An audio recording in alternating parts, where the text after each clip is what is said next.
Hola, mi nombre es Gabriela Casas, estudiante de Ingeniería Mecánica, cursante de la materia Física 2, sección 1. Procede con la explicación del ejercicio de simulación, del ejercicio de simulación de cálculo de de intensidad de corriente eléctrica. Ahora bien, el ejercicio nos muestra un circuito con con tres resistencias y dos fuentes de poder. Lo podemos dividir en dos mallas, la malla 1 y la malla 2. La malla 1 corresponde a la del lado izquierdo y la malla 2 corresponde a la del lado derecho. El ítem número 1, el ítem A, nos pide calcular la corriente en I1, I2 y 3.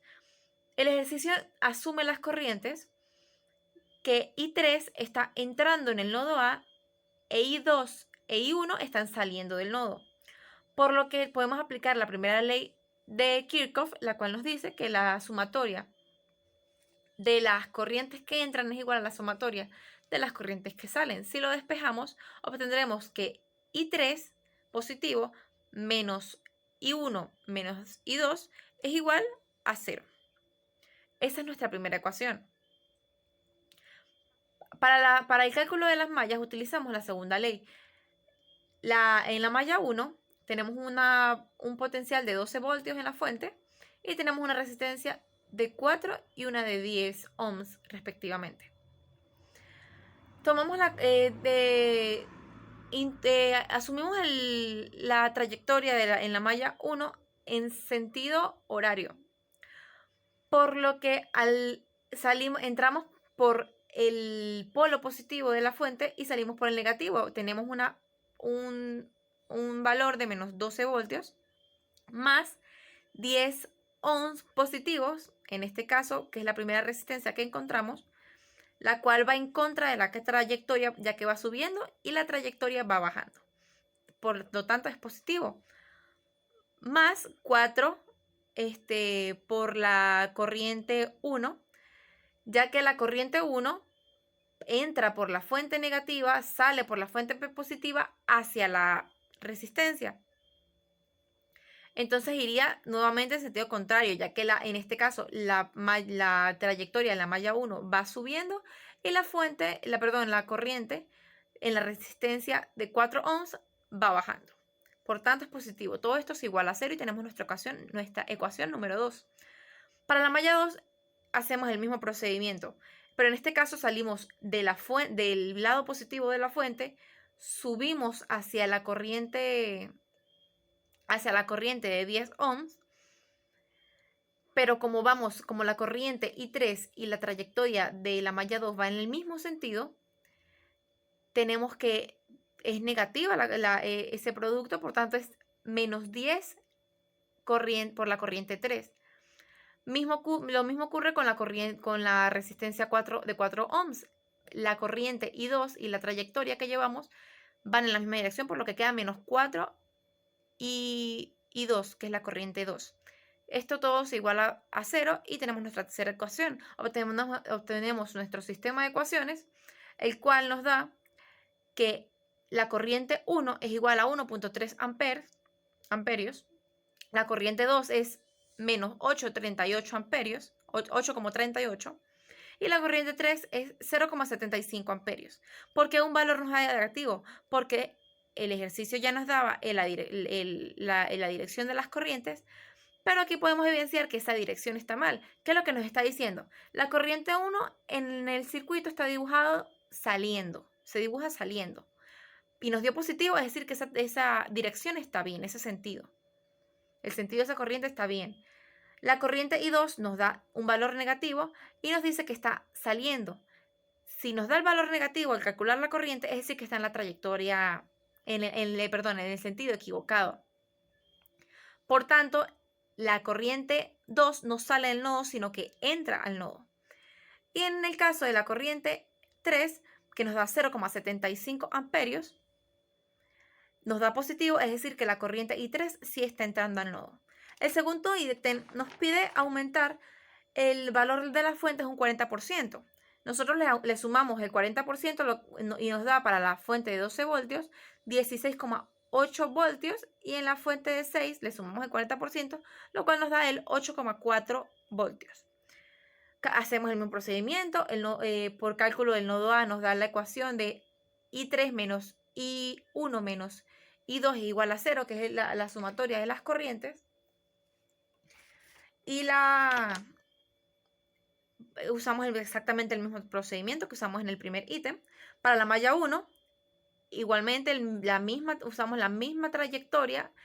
Las corrientes están en la misma dirección, lo único que va a cambiar es el valor de las fuentes, por lo que en vez de colocar menos 12 voltios, colocamos menos 16,8 voltios. Para el caso de la malla 2, lo mismo, en vez de colocar 6 voltios, colocamos 8,4 voltios. Ahí tenemos nuestras tres ecuaciones, planteamos nuestro sistema y al calcular nos da que la corriente 1 es 1,58 amperios, la corriente 2 es menos 0,53 amperios y la corriente 3 es 1,05 amperios.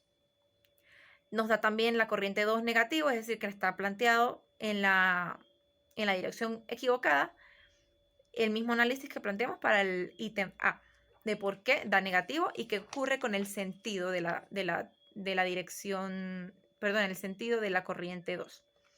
Para el ítem C, nos pide que aumentar la resistencia. Se me olvidaba decir que cuando las fuentes aumentan, en este caso un 40%, el valor de la corriente va a aumentar. Esto con respecto a lo que calculamos en A. Si nosotros aumentamos el valor de las fuentes y las resistencias quedan iguales, el valor de la corriente va a aumentar. Para el ítem C nos pide aumentar 40% el valor de las resistencias. Para la resistencia de 4 ohms nos da 5,6 ohms y para la resistencia de 10 ohms nos da 14 ohms. Mismo procedimiento, solo que en este caso en vez de colocar para el nodo A es exactamente la misma ecuación. Para la malla 1 colocamos menos 12 voltios porque las fuentes siguen iguales. Y 14 para la corriente 3, 14 ohms para la corriente 3 y 5,6 ohms para la corriente 1. Lo mismo como con la malla 2, 14 para la 2 y 14 por la corriente 3 y 4 por la corriente 2. Esto lo igualamos a 0, planteamos nuestro sistema de ecuaciones, tenemos nuestras tres ecuaciones, los valores nos dan en la corriente 1 0,80 amperios, 0,8 amperios, para la corriente 2 menos 0,27 amperios y para la corriente 3 0,54 amperios. Al aumentar, en este caso 40%, el valor de las resistencias, nos da que las corrientes disminuyen, es decir, que cuando las fuentes se mantienen iguales y las resistencias se aumentan, la corriente va a disminuir. Esto lo podemos ver, comprobar con la simulación. Se hizo una simulación para cada caso. Los valores nos dan exactamente los mismos para el ítem A, que se estará mostrando en este momento. La simulación nos da que, como dije anteriormente, las corrientes en su sentido correspondiente y corriente 1 sale del nodo, corriente 3 y corriente 2 entran al nodo. Esto para el cálculo para el caso de las tres simulaciones. Solo que el valor de las corrientes va a variar para cada uno, ya que, como se evidenció en los cálculos, cuando la fuente aumenta, la corriente también aumenta. Y cuando las resistencias son las que aumentan, la corriente disminuye. Eso lo podemos ver en la simulación 1 nos da la corriente 1 1,13 amperios, la corriente 2 0,38 amperios, la corriente 3 0,75 amperios. Para la simulación 2, que es donde las fuentes aumentan, nos da 1,58 amperios, 0,53 amperios la segunda y la tercera corriente nos da 1,05 amperios. En la simulación, cuando las corrientes aumentan, nos da que la corriente 1 0,80 amperios, 0,8, para la corriente 2 0,27 amperios y para la corriente 3 0,54 amperios. Eso fue todo con respecto a la explicación. Muchas gracias.